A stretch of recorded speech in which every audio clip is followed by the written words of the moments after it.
வாங்க வாங்க. இதை பார்த்துருக்கீங்களா? இது உள்ள ஒரு அந்துப்பூச்சியோட கம்பளி புழு இருக்குதுன்னு சொன்னால் நம்புவீங்களா?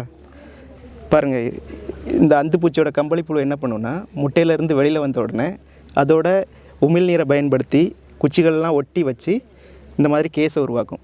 இன்னொரு இன்ட்ரெஸ்டிங்கான விஷயம் என்னென்னா, இந்த அந்துப்பூச்சியோட பெண் இனம் வந்து என்ன செய்யணும், அதுக்கு வந்து ரெக்கை கிடையாது.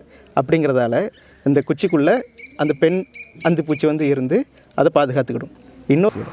இன்னொரு இன்ட்ரெஸ்டிங்கான விஷயம் என்னென்னா, இந்த பெண் அந்துப்பூச்சிகள் பார்த்தினோஜெனிசிஸ் அப்படிங்கிற ஒரு நிகழ்வை மேற்கொள்ளுது. அதாவது ஆணோட துணை இல்லாமலேயே அதோட அடுத்த சந்ததியை அது வந்து கொண்டு வரக்கூடிய திறன் வாய்ந்தது இந்த அந்துப்பூச்சிகள்.